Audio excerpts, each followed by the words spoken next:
What's up, everybody? Hey. Welcome to the Nerd On Update, the weekly show where we talk about the nerdy news that we are excited about and also answer questions from you, the people, the audience, the nerds. We don't introduce the hosts. Y'all know what it is. None of y'all brand new. This is 2023. We've been doing this show for a minute. We're going to start off just by chit-chatting, and then we'll do the clap sync, and then we'll get into all the news. One thing I was going to tell Corey that we're talking about so we do this thing, everyone, where we have this green room, we go in the Discord and we chat with the patrons. It's part of their perks. It's not listed on the Patreon, but for $1 a month you can go in and you'll have access to this. Brad, thank you for the raid. Hey. What were you playing? Shipwrecker Heavy Man? What was it called? What's it called? Heavy Breaker Shipwrecker Heavy Man. Three. Yeah, Heavier three. Man. The Battle Network. Man. Thank you, first time chatter, Hard Space Shipwrecker. That's what it is. First time chatter, long time listener. And so we do this Discord chat, and it's in the Patreon voice channel that you can have access to. And we just chit chat. We just talk about all the bullshit, and we catch up and all that stuff. But that was one thing we were talking about on before we go live, and we give like a little 10-minute thing. And I was like, oh man, I'll wait until I bring this up, and I forget what it was now. I forget completely what I wanted to bring up. I was saying like, you're like, I'll save it for the. You watched something? Did you see something? No, have you been watching something? I think it was. I was gonna say like, I sound like a robot. Apparently, you sound a little bit like a robot, and I don't know what that was, and that's the thing I was trying to fix. But that's the thing where it's like I don't know what to change because I've done all the audio fixes that I've done, and I don't know. Let me just switch to a different mic real quick, and I'll switch back. Maybe. First time caller, long time listener. Can you play "Kiss from a Rose" by Seal? There used to be a green tower. What? Kiss from a Rose. Is it any better? No. Do I still sound like a robot? It's absolutely Ninja. It's honestly it's OBS Ninja because in Discord you sound normal. So it's what? Oh, okay. Oh, now there's two of you. Oh, there's two of me? Yeah, I don't know what. All right. That happened. Oh, I know what happened. Okay, hold on, stop. I got it. Now talk. Stop. Collaborate and listen. Yeah, what's up? Now you sound good. Now you sound good. You know what, y'all? It wouldn't be a Tom hosted anything if there wasn't technological issues, baby. This is true. This is very true. It's so true. What were you gonna tell me, Tom? You're like, you know what? No, I'll save it for the. Now I really want to know. I was bringing up things that happened in the weekend, things I've been doing, dinner, watch. Oh, that's the thing. Yo, crazy. Watching something. So watching a lot of things. So last year I started using Letterboxd, which is it's a poor excuse of a social media, but it's a way for you to kind of keep track of watching all your movies that you've been watching. Sad thing, it doesn't track TV shows, but it tracks movies. And so like, okay, cool. Like I get to rate them and blah, blah. If you want to review them, you can do that. And some people like actually like check other people's reviews and stuff like that. And it doesn't show up on any website except it's your Letterboxd account. And I like using it just to kind of like keep track of like what movies I'm watching, what new ones, what you've taken in. Yeah. And like I do 2 lists. So you can always do a diary. So it's like when you watch a new movie, you can add it to your diary.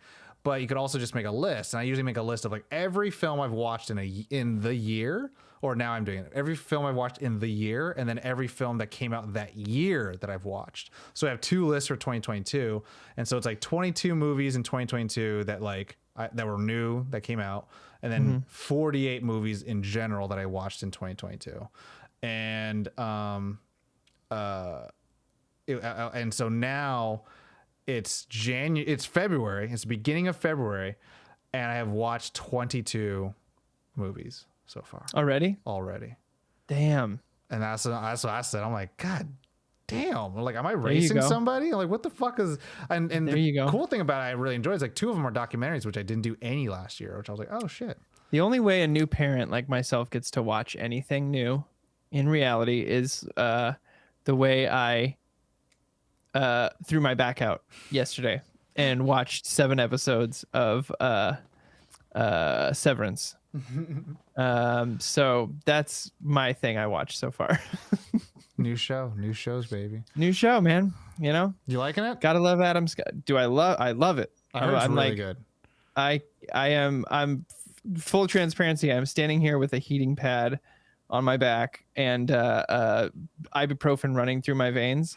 I am going to, as soon as we are done, I'm going to log. I can't even sit down, Tom. I have to either be prone, laying down, or standing. I'm standing right now at my desk. My desk is in standing mode because I can't sit because it hurts too much. But what I'm going to do as soon as this show's over is I'm going to go take a hot bath with my iPad and watch another episode of Severance because I can't. Adam Scott, man, who knew? Who knew? That meme out right now. I haven't watched Last of Us yet, but the meme it's just a picture of Adam Scott and a picture of Ron Swanson. And it says, please let the rest of Parks and Rec take over sci-fi for the rest of 2023 because it's working. Damn. it's working. So yeah, it's fantastic. That came out in 2022. It did. And there was another show that came out in 2022. And no, not to compare here and there, but what do you prefer more? Rings of Power or no, Chef. Or what was it? What's it called? The Bear or Bear. You can like them for different reasons, but which one would you do? So like, I think The Bear will probably have a wider appeal. It's, Severance is sci-fi. Mm-hmm. I understand there is a bar of entry for that as far as like what people are like. I tried to get Dana to watch it and she's like, too much brain power. And I was like, okay, fair. So, I get that. I think if I had to pick one personally, like if someone's like gun to my head, you have to pick one of these, I would say go watch The Bear. I just loved it so much. I thought it was really well done, but also Severance is phenomenal. And I didn't notice until I noticed the first episode and then I kept track of it, all except one so far, directed by Ben Stiller. Ben Stiller is one. I think he is a sleeper. And it's phenomenal. He's a sleeper, one of the greatest directors of all time, I think. Yeah. Darren Aronofsky might be the greatest, so Tarantino kind of made his career of like, I'm going to get all these actors that like kind of like are washed out and I'm going to bring them back. And that's what he did with like Travolta with Pulp Fiction. Like after, what was it? Saturday Night Fever. Was it Saturday Night Fever? He had like no movies. Everything else was like these bad action movies. And then Pulp Fiction kind of like revitalized his career. And Darren Aronofsky, I feel like he does that with he did that with Natalie Portman, did that with Brendan Fraser. Of course, it's not just the soul of Darren Aronofsky and it has to be the actor. But like in that sense, Brent Stiller, it's like, I think like I was just talking about the that MIDI keyboard, I know who I am. The song, and I was just like, Ben Stiller, man. Ben Stiller. It's so when I saw his name pop up after the first episode, I was like, what the fuck? Ben Stiller did this? And it's really well done. Like, it is hard to compare those two shows, Tom. That is a really good question. I would say ultimately The Bear also because it's more of what I want to make. It's more in line with like the stuff I'm interested in making because sci-fi is so far out of my wheelhouse as far as storytelling goes. But I think that Severance is definitely has me thinking about it longer afterwards. So anyway, great shows. Good question. I was talking to a guy at work and I was talking about like Star Wars. And I always say like, if I ever got the keys to Star Wars, it'd always be me telling a story about stormtroopers and just stormtroopers in themselves. No Jedi, no nothing, all that stuff. And then I kind of just like, I don't know where like just farted out like, oh, I would do that. And I was like, that'd be pretty cool. And I wanted to tell you about that, but then, and that's why like I texted you. I was like, oh man, I feel like Corey's been super busy. I haven't been able to like talk to him about like random shit.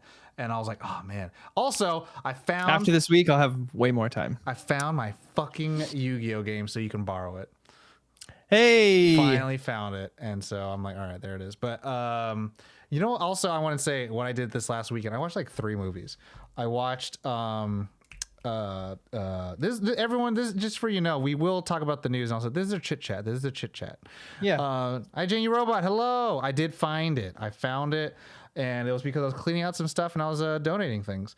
So the power of giving to other people helps you find something for yourself to also give to other people. Yeah. I've been going through and replacing all my Magic decks with these old cards that I've got OG cards, man. boxes of, OG. because I'm just like, you know what? I want to look at these when I play. Got my popper deck all worked out.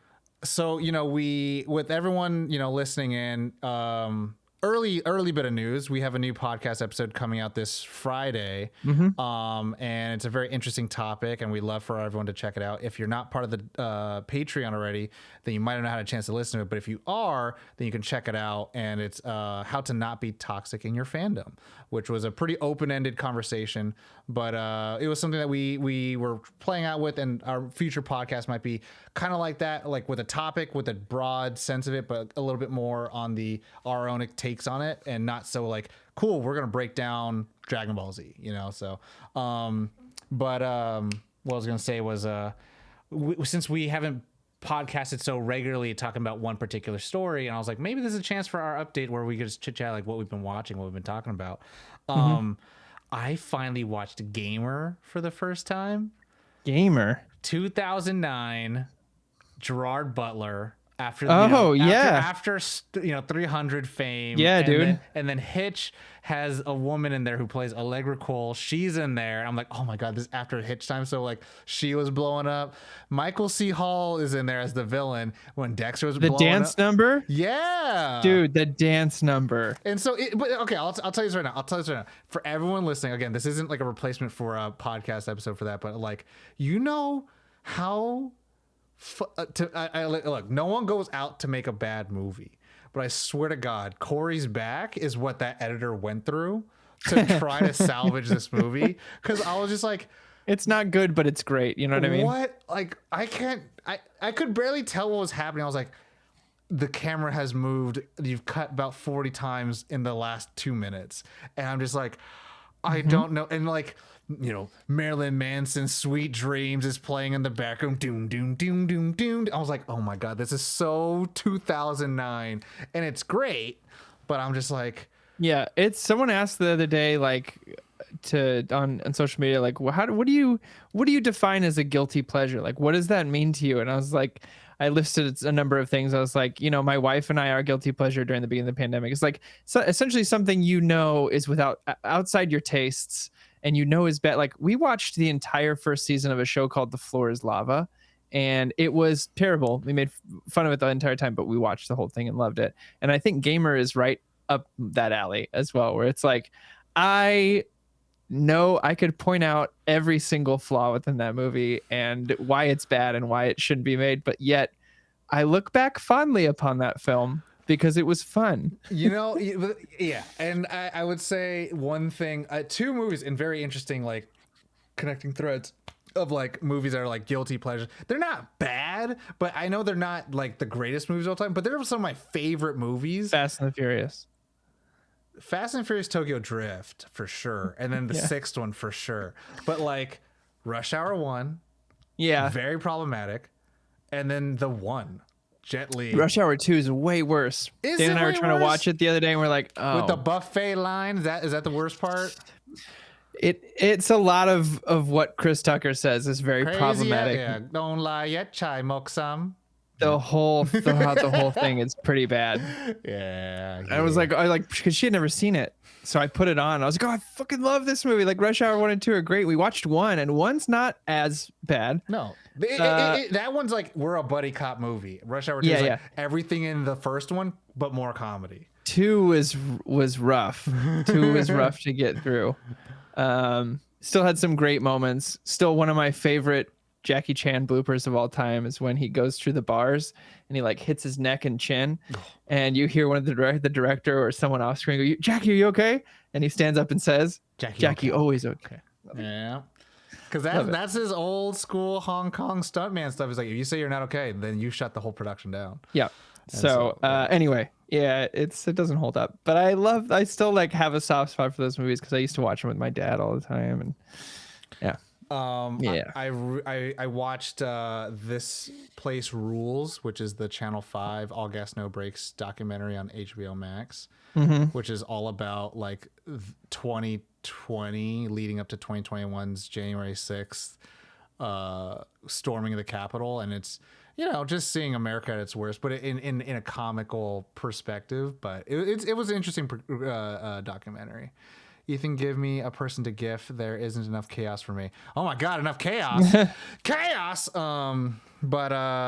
Yeah, I'm definitely gonna use these little chit chat moments. Be like, oh, what I watched was this, and so now you could talk about Severance, and then next week you'll talk about what else you're watching. You know what I'm saying? Well, Severance is just wild, man. Like, the premise.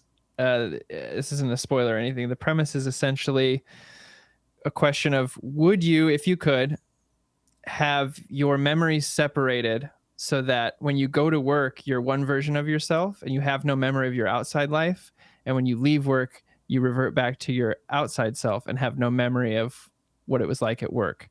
So you essentially have your brain split into two core memory units.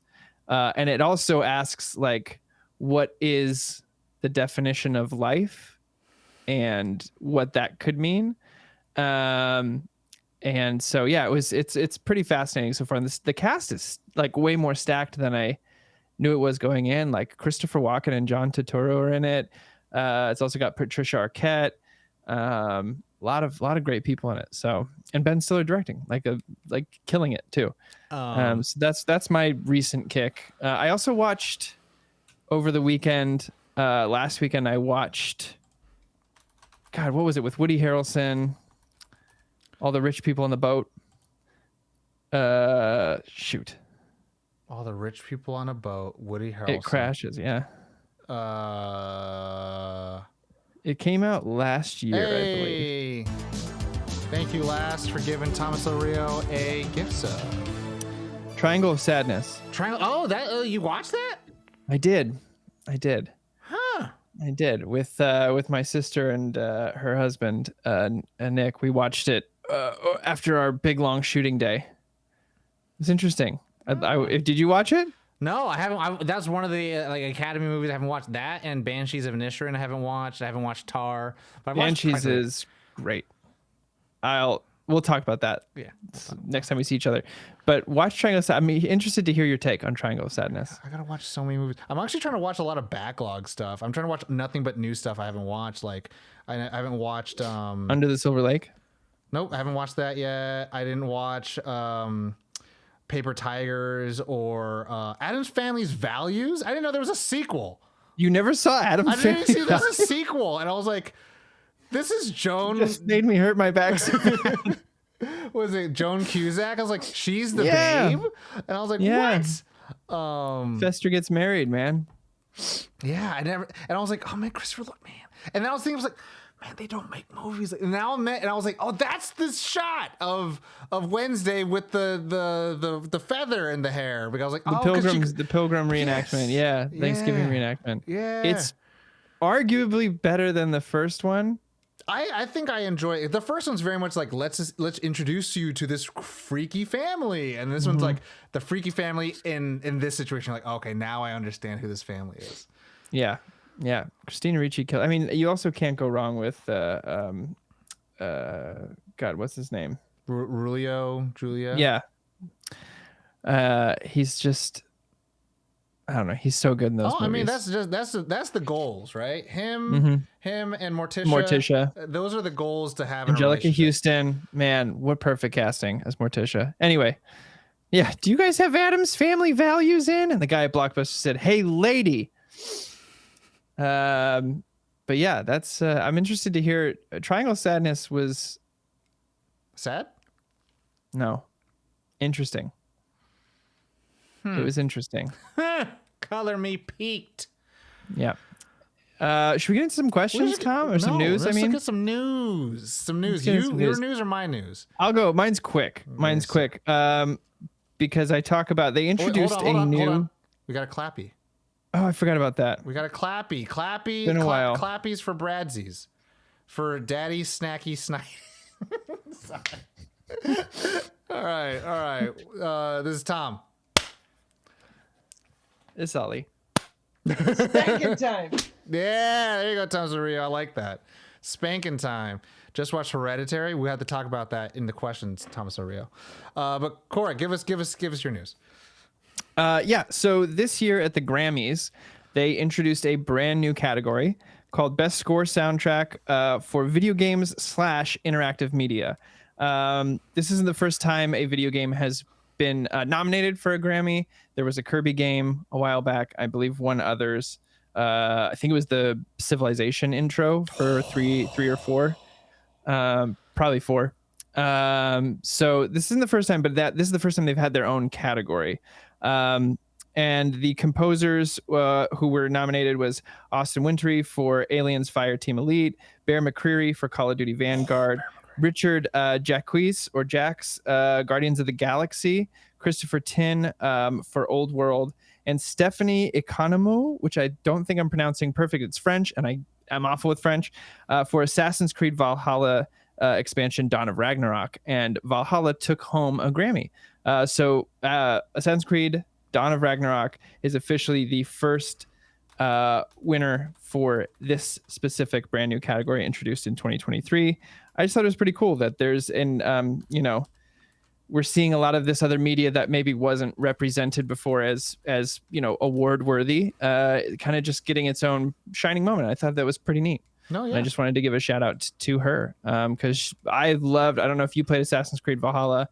I haven't played Dawn of Ragnarok yet, but the score in there is gorgeous. So it's cool to get some recognition on that. No, yeah. I mean, I was just talking to some friends and they were saying like how good the Last of Us TV show is. And I was saying, I was like, video games ultimately do have the best potential to become the next level of storytelling, And I think like everything you get from a film, you can get that in a video game, except now the onus is on the player to engage with the story because nothing happens unless the player picks up the controller or the keyboard and does something, right? So you actively have to engage versus a film or TV show or an animated story. You have to, you kind of sit there. And sometimes the storytelling will ask you to engage, but most of the time it allows you to be pretty passive. But I'm thinking it's really cool to see, this overall blending and overall emulsification of the different types of stories and art forms coalescing. And I think it'd be cool to see more of those happen. Like, back in the day, they would have like movie trailers during Game Awards or like cinematic game things during like music awards and like MTV Movie Awards, even though it's like probably the lowest form of like award show, it had so much of this pop culture, but also this prestige and also this good relationship with the audience, which it had its finger on the pulse more than most award shows for sure. Yeah. But yeah, I thought that was pretty cool. It's just kind of following the trend of getting to see, even superhero films in award ceremonies and stuff like that. It's a nice change of pace to kind of open your arms and be like, yeah, it's all art. It should all be celebrated. Yeah. And if do you want to talk about your sad piece of news about? Yeah, I mean, you even knew more than I did, but I only read about it today and it made me sad. As someone who likes going to movie theaters, AMC has decided that in the near future it wants to change its payment options for movie theater tickets. In essence, they're creating tiers of seats, so you'll have to pay more the better your seat is. So the people in the front, Tom, I think you mentioned, is $2 more. People in the way back, $2 less, and right in that sweet spot, regular price tickets. So flip it. It's people in the way front. The way you have to do this. Oh yeah, $2 less, yeah. And then the normal eye line, which I think is the way top, is like normal, and then the ones right in the middle, the sweet spot is $2 more, which is awful because as someone who has not great eyesight and likes to put my feet up on the bars because I have ADHD and can't sit still, that means I'm pretty much always going to pay a premium if I want to go see a movie comfortably. It's just it's so weird. It's almost like they're beating a dead horse. Like theaters have had enough trouble already over the last 3 years. It seems like a strange move. I guess it could be argued that it's a way to try to incentivize making a bit more money, but like in essence, I think you're turning away a lot of people to try to make $2 extra off where people want to sit. That was one of the great joys of going to the movie theaters, like picking out your seat and getting to get your popcorn and shit. Like they're already just up the prices of the concessions. We won't notice. It's already skyrocketed. It's already $12 for popcorn. Like, do that. I think of there's a Donkey video where he talks about collector's editions of video game things. Is like, hey, this is the fuck you, let me take all your money edition. And I think about that, we're just like, That's what this feels like. At the end of the day, everyone's gonna be like, I bet you people will pay premium to have better seats. And it's like, you know what? Some motherfuckers will. And I think, to me, like, I miss the original, and this is very, like, you know, esoteric. Movie Pass? No, oh yeah, I do miss that. I abused it, so I helped it go under. But I miss the OG, like, Hunger Games of movies, where you bought a ticket and you didn't know how much demand was in to go watch that movie until you got into the theater and you were like, fuck, we should have got here earlier. Oh, before you could pick seats. Yeah, like because you just... see like 1,000 people or 2 people, and you're like, you know, like, you don't know, and you're like, oh, we gotta go early. That was like back in the day where, like, you would get shot in, you know, like with a BB gun, with water balloons, with like popcorn, with just the rudest remarks if you came in during the like trailer sequence, right? Yeah. Like, how dare you come in late? How dare you buy your ticket and then think you could walk in during the audacity of like 10 minutes before, like 10 minutes after the start time of the movie. I remember those so viscerally. But then like they changed it to like, you could choose your seats. So it's like, I get that. So it's like, cool, I could buy it in advance, and then like I don't have to worry about coming in late because my seat's gonna be taken, and I get to be a Karen if I came in late, some kid's making out on that chair, you know, so it's fine.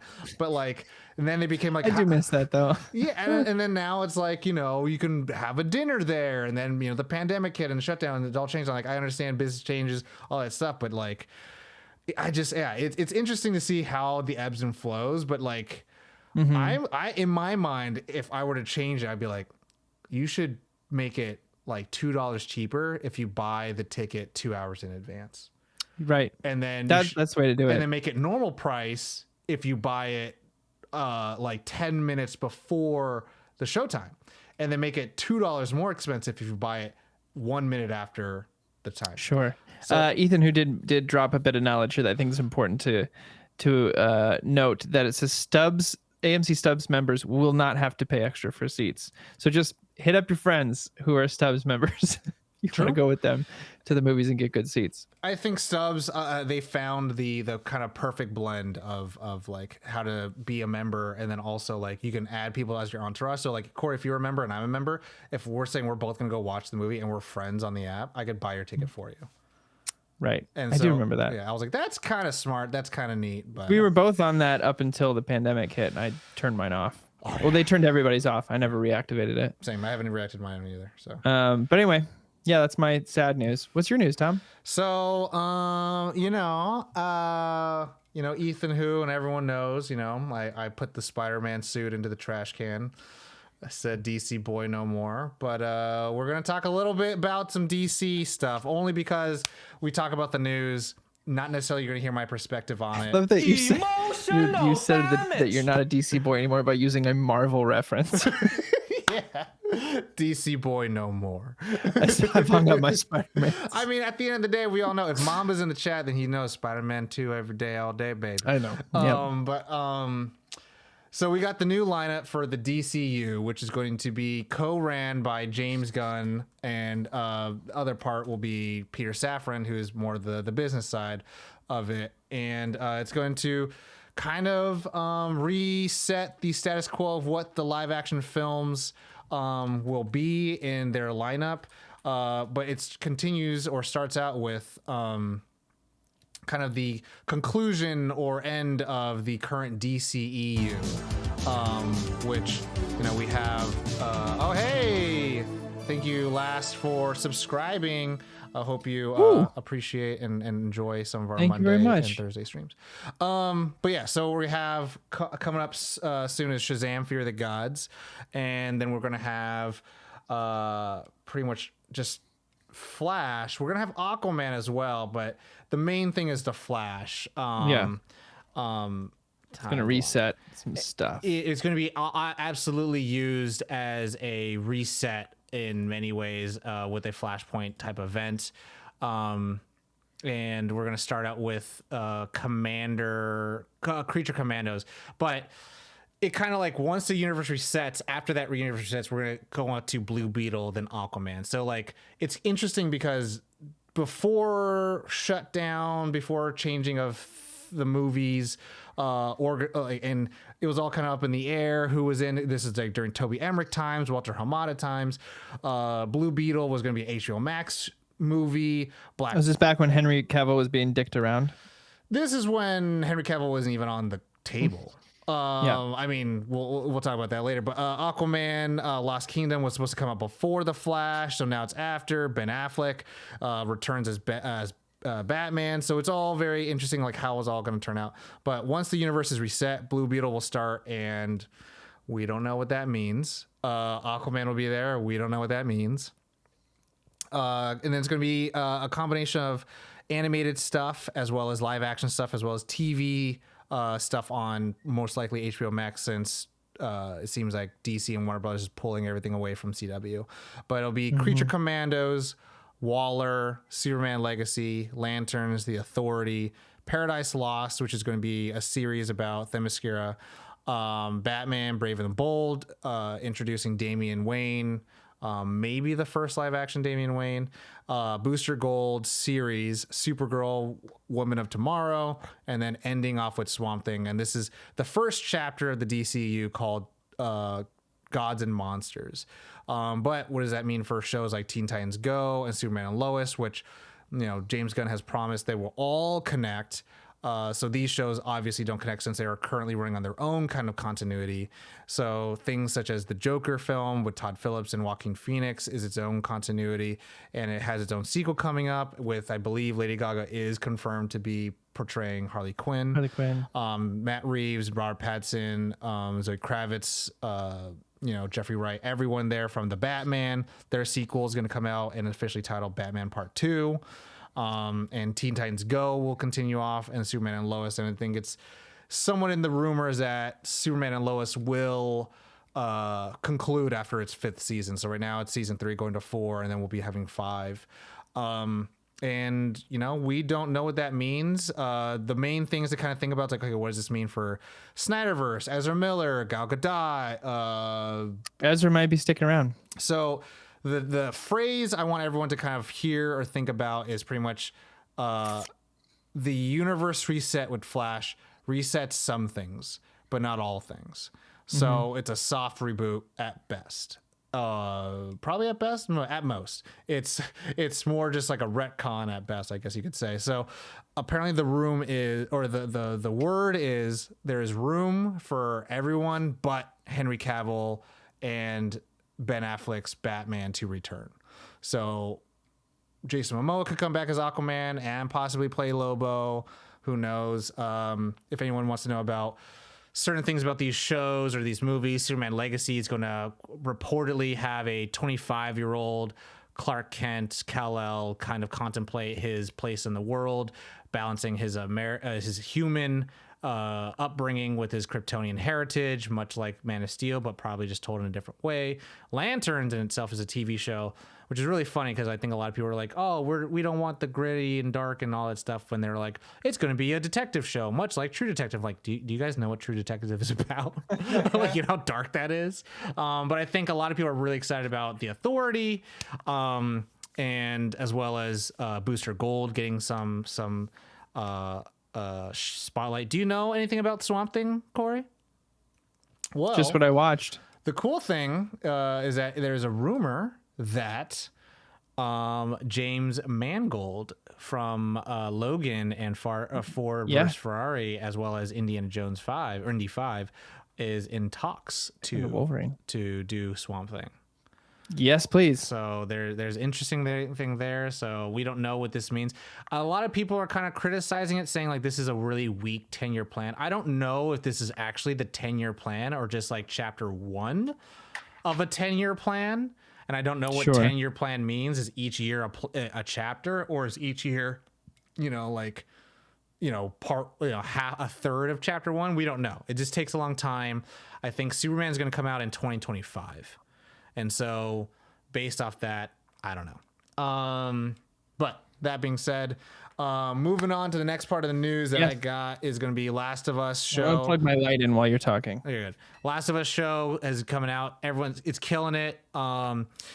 Neil Druckmann, creator of the game, as well as co-writer and producer, and I think director of some of the episodes for the show Last of Us,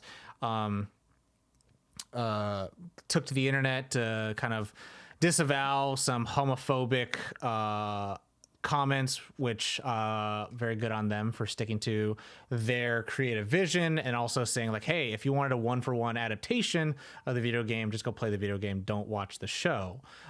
Use the show and visual medium that can do to tell a different story, as you know, within that world, and I think that's pretty cool. But big news in that sense is that Last of Us is proving that the week-to-week model is working, in the sense that every episode is gaining more and more viewership as it goes on, compared to the binge model, which, you know, I don't know all the facts and all the numbers between that, but over the last episode it earned 7.5 million viewers, which was 15% more than the last episode. So as more and more people start going into the episode, as the episodes don't come out all at once, same thing with Mandalorian, like it just builds up to a crescendo and everyone wants to talk about it, becomes a water cooler conversation. I have lost Corey I'm still here on video, and I don't know why, but it's okay. We're still here, everyone. But yeah, I mean, even Stranger Things changed the binge model, where they're like, hey, here's the first half of the season, and then the last half is going to be 3 big ass movies, which, you know, it's just different, right? Like The Boys will do like, hey, here's the first 3 episodes, and then here's the rest of the episodes. I think Raised by Wolves did the first 2 episodes, then the next 2, then the next 2, which is, again, different way of telling the story, and whatever works for everyone. So it's just, you know, sometimes maybe someone may not watch all of it until the finale, so it's just how you want to go about it. But that will be all my news, because we do still have to do some questions, and I want to include the chat. We got some lively, lovely, beautiful folks in the chat, but before that we got to do a little bit of how to tell the audience if this is their first time, just like Last, who just subscribed for 1 month for the first time and chatted in. Thank you so much for gifting some some subs. If you want to be part of the show, and also take some advantage of our Patreon and then be in the green room beforehand, you could join the Nerd On Nation at nerdon.tv/Patreon. For as low as $1 a month, you get access to everything that our Discord offers, early access to all our new projects and podcasts that we're putting on there. And we're always trying to tinker with some stuff, and you get to weigh in on that thing, and also just feel good that you're supporting us directly. But then you get access to our Discord, where you can chat and continue the conversations from our updates, as well as our podcasts. We love to always try to keep the conversation going, because as much as this is a podcast between our hosts, fandom communities are all about, you know, us and the general and the greater audience and the greater, you know, people at large. So we're always trying to keep that conversation alive. Join it. It's free. It's open to everybody. nerdon.tv/Discord. And if you want to just submit only questions and not join all that stuff because you got too many messages to deal with, I understand. You go to nerdon.tv/questions, and that is where you could send questions in and then be part of the show that way. And then you'll hear it on the episodes that come afterwards. But you can ask questions such as, somewhere I had here it is. Here are the questions. You can ask questions like, Yes. hold on, Go Dusk on. Ninja Kenji. Yo, what's up? Shout out. Shout out. The question is, I like this one a lot. With all the expanded universe stuff, how difficult do you think it would be for someone to get into the MCU, and where should they start? So they like get interested in either reading or watching the MCU, so the movies. The Where MCU. should they start? I mean, it's not just movies. MCU is part of the TV shows now too. that's right. I mean, there's a couple different ways. Honestly, I'm trying to think of other creative ways, but I think the best way is just to start from the beginning. It's just start with Iron Man and work your way through. Some people watch it. I think my buddy Dustin just watched it through chronologically, like how it happens within universe. But Catching Marvel first. Yeah, I think it's Captain America first. Yeah, technically.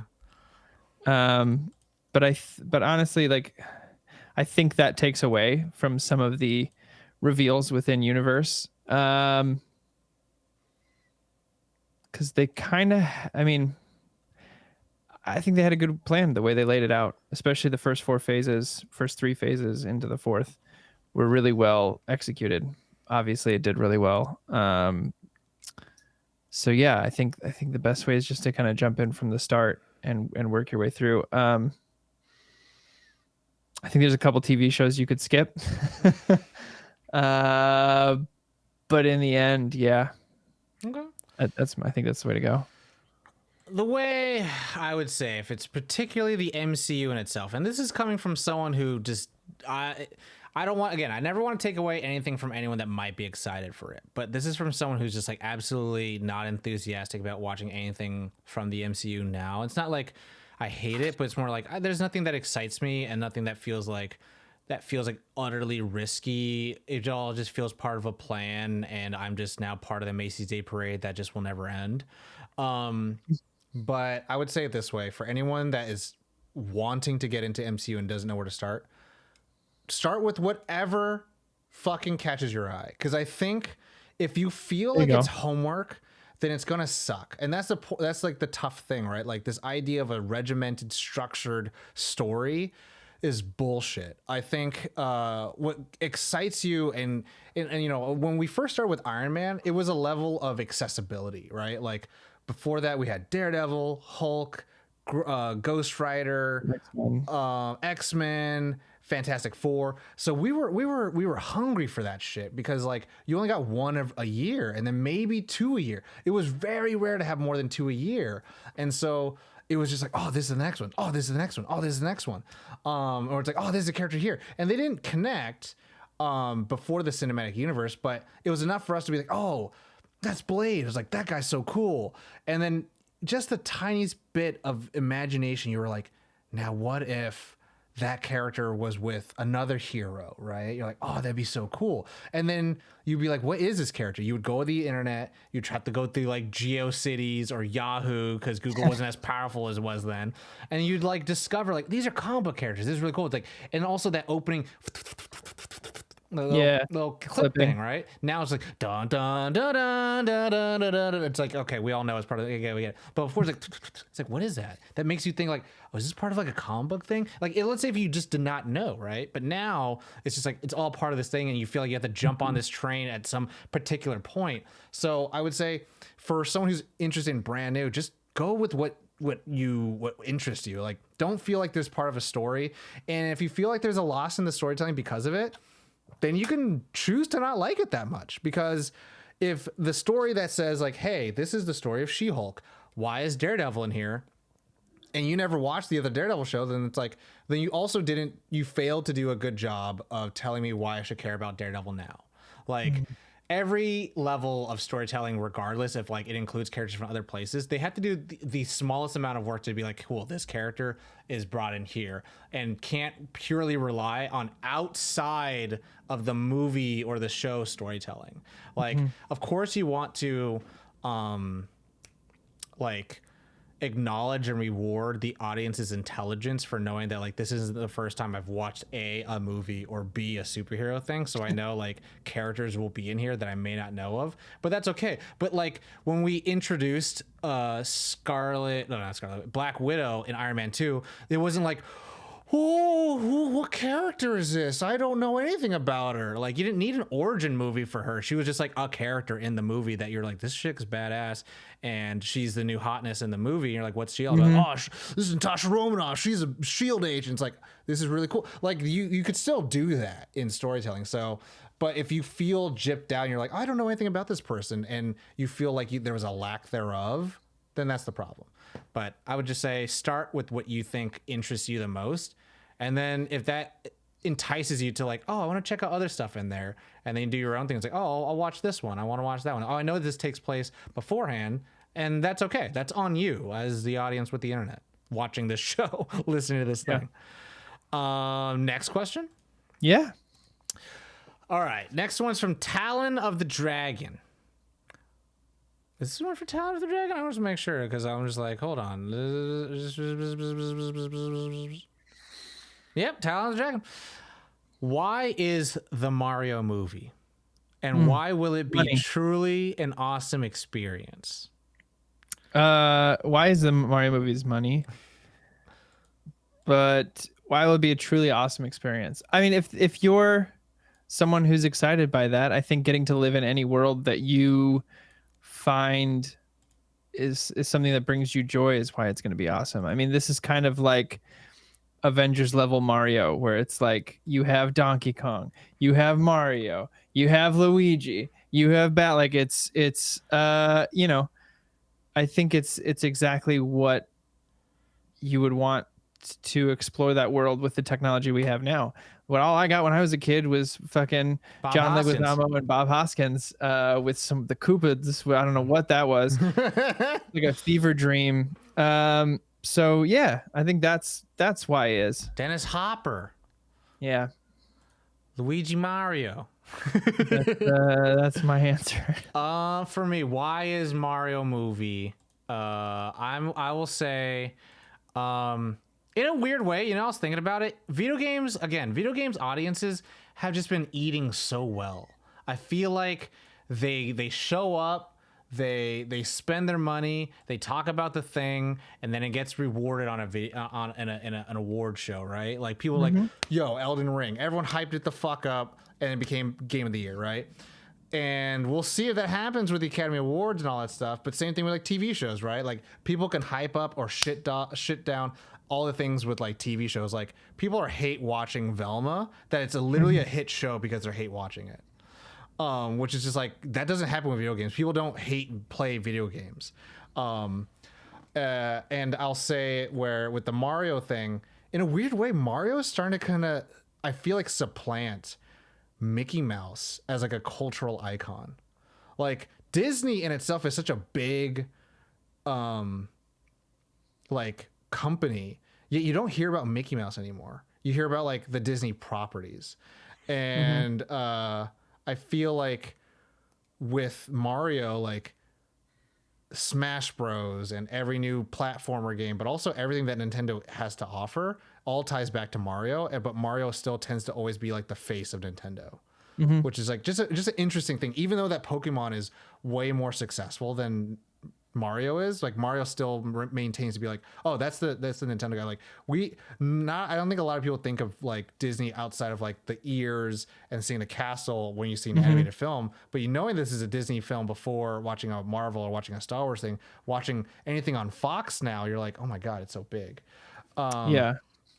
So that's why do I think it's gonna be a truly awesome experience. I think what it'll be is a landmark moment for the Nintendo company, like fully diving into visual, you know, the movie business, Visual medium. Yeah. It's so cool. So I think that'll be pretty interesting. So cool.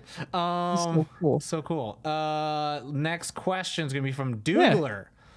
This question is: do you put your right glove on first or your left glove on first? It's a good question. See, if I was holding gloves, what would I do? Left. Yeah, I'm left-handed, so maybe that's just what I go for first because I have more dexterity with my left. So with the glove on, it's easier to put another glove on than I put my left on first because the exact opposite reason, that I know that my left hand's not going to be capable to put my right glove on first. Oh, interesting. So it's like, cool, I take care of this one because this one's the better one, and then I know this one was like, cool, I can finagle my hands into it if this one lets me down. Oh. It's the same kind of concept, just reversed. Reverse, yeah. For me, it's like I'm gonna put this on because I know even when padded, I can still get this on just fine. Because like there you go. There's your question. I think my right hand is so much better than my left in terms of like my usability that I'm like, my right hand could just take care of both of them if it needed to. Next question is also from the Discord too, just because it's purely a follow-up to the last question. This one's from Ethan, who, on a related note, which leg do you put your pants on first? Oh my god. I put both of them. I throw my pants in the air. I roll on my back and I shoot my legs up and it falls down. I think I do my right leg first. I think I do my left leg. I think Hold I on, do I'm my wearing pajama pants. We're gonna find out. Yeah, it's right leg. Right leg. I think I do my right leg. I do my left leg because I know I can balance on my right leg better. And then once my left leg is taken care of, it's just like fucking don't move. And then it's like there you go. Yeah, I don't know why. I don't know. I there has to be a weird study psychology of just like what do you do, like how your dominant sides I also do the thing Brad just said, both at once a lot, where I'll like step into both and just kind of like pull them up. Yep. Yeah, I do that. So there you go. All right. Now we got some time. We got a little bit of time. I like this one. What's your favorite chip? God damn it. I like Limon Lays. I like Tapatio Doritos. Tapatio. I got a lot of favorite chips. I just realized. I don't even think those are my favorites because I also equally love Hawaiian sweet onion chips. Those in are the really purple good. bag. Those are really good. So I'm a sucker for those.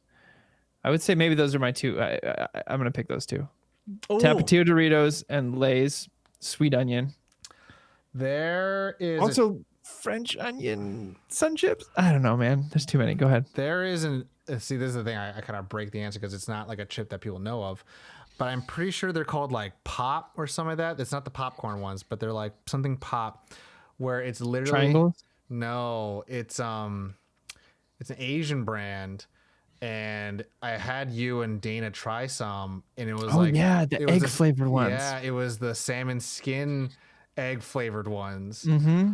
And they're just like fat. It just tastes like just good fat food. Yeah, it was like one of those ones. The first few, you're like, I'm not sure if I like this or not, but then you end up eating the whole bag, and you're like, I must have liked these. Let me find it real quick. But like, if I didn't pick one of those, I like a good salt and vinegar. You know what I'm saying? You and Dana, man. Yeah. You and Dana. I like the cracked black pepper kettle chips. Those ones are also very, very good. Yeah, I think I had them at your place. Okay, so they're called Irvin's, Irvins, salted egg salmon skin. Yeah. Stupid good. So dumb, so Yeah. good. There you have it. There we got a little I named time. 6. Tom named 1.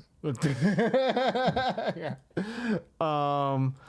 We got. Let's do 2 more questions. 2 more questions.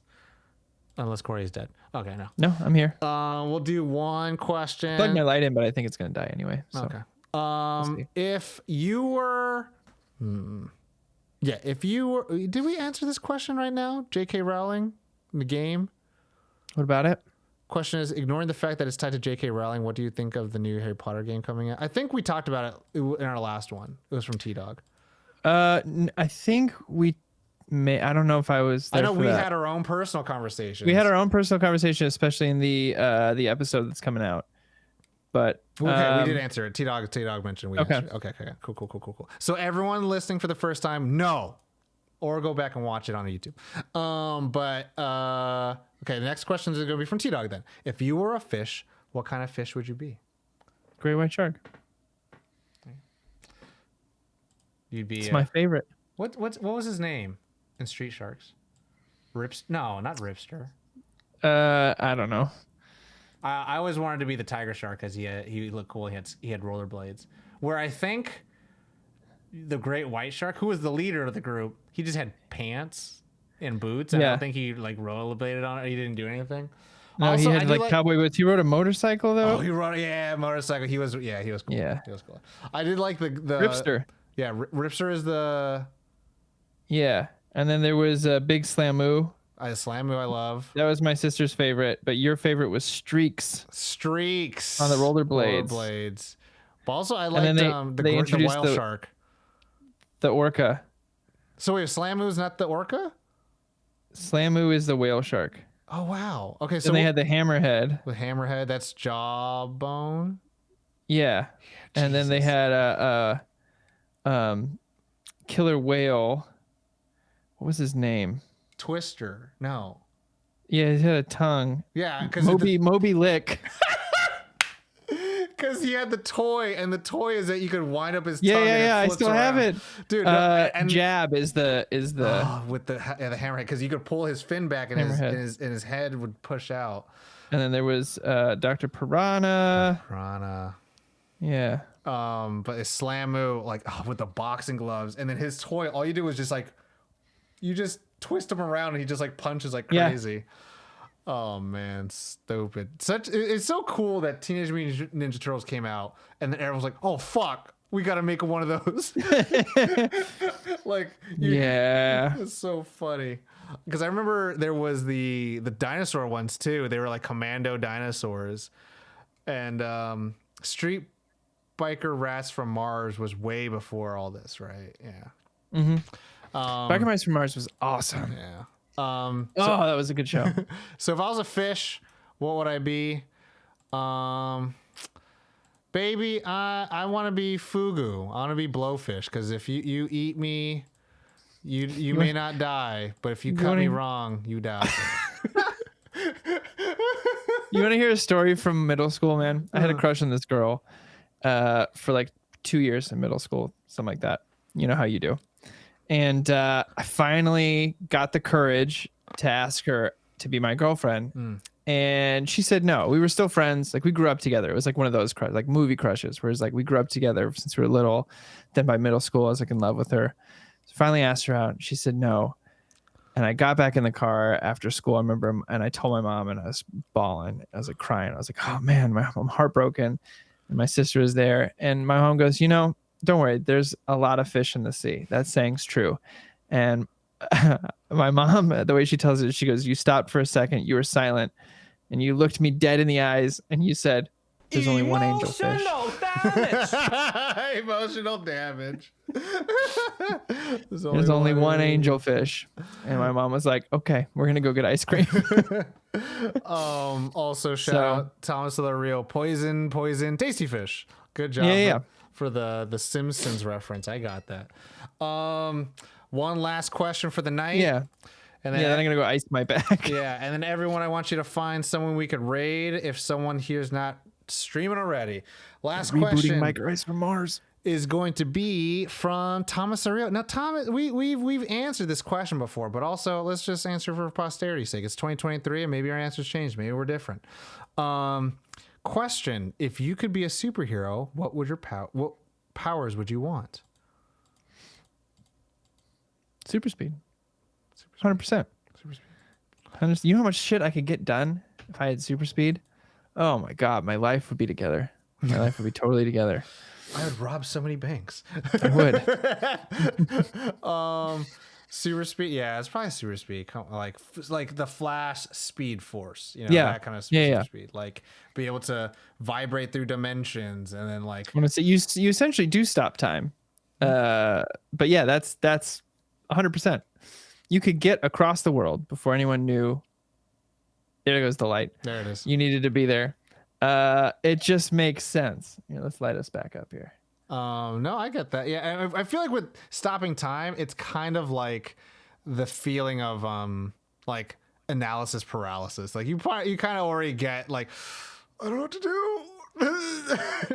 But then super speed, you're like, I can do so much now. Yeah. But also it's just like you got to take advantage of some things. And if you're moving as fast as like you watch Megamind, right? Yeah.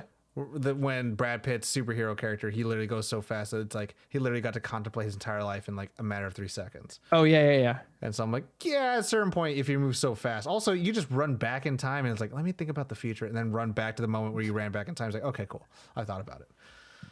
So depends how you want to go. It's got to be that. Yeah, but all right, that is it. That is it for this week's update. Thank you, everyone. Thank you, Corey, for standing up all night, coming through. We were this close to having Tom do a one-man show. Hey, man, ibuprofen's a hell of a drug. One hell of a drug, baby. Last time I did a one-man show, everyone enjoyed it, and everyone was really nice, but I definitely was like... I gotta fill 45 more minutes. But okay, so let's go ahead and raid somebody. Who is thank you, Brad. All the love. Also, Tom Brad, Cirillo, thank you. I haven't heard from you in a long time. Much love, all love. Let's go ahead and raid somebody who's playing. Who does anyone have a suggestion who we can raid, who we could send to? Someone to send the nerd on love for the rest of the week. Jesus, my keyboard's There we dusty. go. My light's working now. All right, I've got my temporary light. I have literally a picture of a soft white light pulled up on my screen, and that's what's. All right, I'm gonna Lighting, send you guys all to Sunny Davy. All right. Brad, hopefully you feel better. We're gonna send you guys off there. Tell everyone what's the stream? What's the word? We out here. We out here. We out here is the phrase. Y'all follow along. We out here. Y'all send the love. Take care, everyone. We have a new podcast coming out this Friday. Everyone, do me a favor. If you haven't already, check out the YouTube channel. Go ahead and just go through all of them. Just go through the uploads, play all, and then just like every single one of them. Put them in the background, and then let your soul expand as you experience all the karma that come in your life. Also, check out The Thief of Joy, short film that's out that came out in 2022. We put a lot of hard Tom work did in great. there. We all did great. I saw a wonderful, beautiful comment from Mamba the other day. Thank you so much if anyone's still sharing it. I want to people. take a moment though, and I just want to shout out Tom directing this. I just think you absolutely shine on set. You were not only the director, you were catering, you were also location, you were also the writer. I just want to throw some shout outs to you, and I'm just utterly impressed with the work you did on this, Tom. Thank you. Yeah. Only for you Please guys. check it out. Check it out. We're going to send you all off. Take care, everyone. Take care of yourself. Stay hydrated. Stay warm. Keep your back safe and your tailbones. You know the drill. As always, Nerd on.